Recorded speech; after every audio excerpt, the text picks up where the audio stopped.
Are you looking for a super quick way to rack up thousands of bits at once? Well, I'm going to introduce to you a new Outerworlds Bit Cartridge Farm or exploit that is so repeatable and easy your grandma can do it. So hang tight for yet another SFTB quick guide.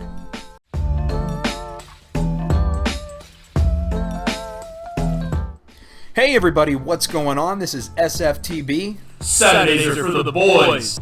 Your source for speedy yet reliable Outer Worlds guides that butter your biscuits, so if that's your style, consider subscribing by smashing that red button in the right corner of your screen now to not miss anything, and to support a small channel of course. Thanks in advance.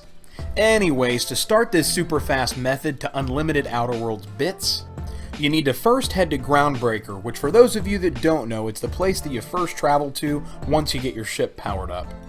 Once there, you need to open up your character's skill points menu. As a precursor, to accomplish this Outerworlds Bit Cartridge Farm, you must have certain skill levels. Now, luckily, if you don't have your skills the way that I describe, just wait, I promise you can do it too, and I'll go over that as well here in a second. So first and most important, you're going to need engineering ranked up to at least 80 as to receive the bonus of competent and expert. Both will be needed, and you will need to also have the highest persuade that you can get, preferably 100. It'll just increase your Outer Worlds bit farm speed the higher that you have it. Next, pop over to perks. The first you'll need is the negotiator for lower vendor prices. The second you'll need for this bit farm is a few bits more, which offers better vendor stock. And the final you're going to have is Snake Oil Salesman, which offers better vendor buying prices. You can also make this Outerworlds bit farm run even faster by having Parvati and Felix as your companions. Make sure Felix has the bonus support persuade perk, and make sure Parvati has the bonus support engineering perk. But SFTB, I don't have those skill levels or perks. Well, Johnny, I told you I had you covered, and I got you covered too. And if you already have them, you can go ahead and skip ahead to the timestamp shown in the bottom left corner of your screen now. Otherwise, climb up the ladder in the middle and head straight to the Vocational Competence Respecification Machine. They could have gone with a shorter name. Once there, I'd save now just to be smart. After you've saved, go ahead and use the machine. You can always do this again right after you're done with the Outer Worlds bit exploit to revert back to the way you had it before, but with many, many more Outer Worlds bits. Once you've used the machine, go ahead and spin your skill and perk points in the manner that I described earlier. Rewind if you need to. And now the whole team should be caught up. Lastly, everyone is going to want to go and see what company they have the best reputation with. Mine is Spacer's Choice. You'll need to know that for later. Also, I am malleable. I'm not a friggin' robot, so if any of that can be improved or critiqued in any way, please let me know in the comments below now. But luckily it's all smooth sailing from here, and we're all ready to make our first run for unlimited Outer Worlds bits. So the very first step is to head to the vending machines as soon as you get to Groundbreaker. While in here, I want you to take a note that I have 20,259 bits in my inventory before I do this.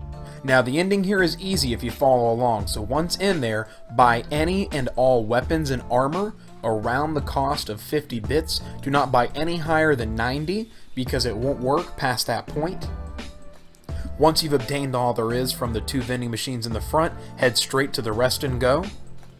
Now do the same exact thing with Gladys, as well as the three vending machines inside of the rest and go.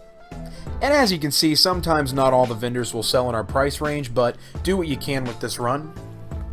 Next you're going to head over to the Spacer's Choice Moonman. Take a look through his stock as well, grab the same criteria items.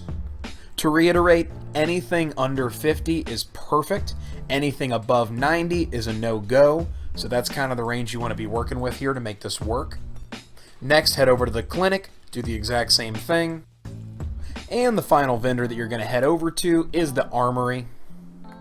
He usually has quite a bit to work with our criteria. Technically there's one final vendor, Belle the weapons vendor, but I've done this a million times and I have never once seen her have a weapon in our criteria range. Now we get to take everything from the beginning of the video and actually put it to use to make us some bits. So we upgraded engineering and persuasion heavily in any way that we could. Why? Well, for the engineering, anything you break down has now a much greater chance of giving you mods upon being broken down, especially rare ones. The persuasion comes in for the rest of it to make this well worth your while.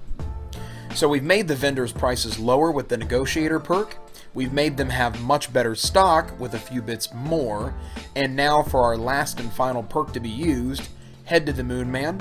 Once there, break down everything that you just bought. You will see everything applied by getting several mods as well as ample amounts of weapon and armor parts and sometimes ammo. Once you're all done, trade with the Moon Man, sell all the mods, weapon and armor parts, and ammo if you got any.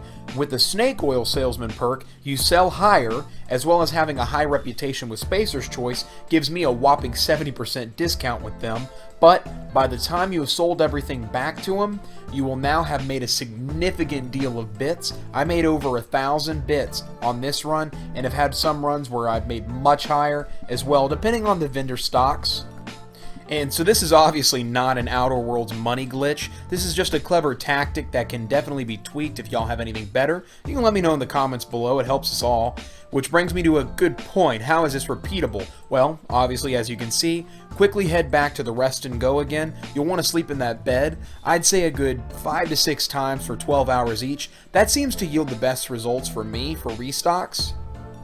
And once again, if anyone tries anything different and gets better results, please let us all know in the comments below. This is definitely a work in progress.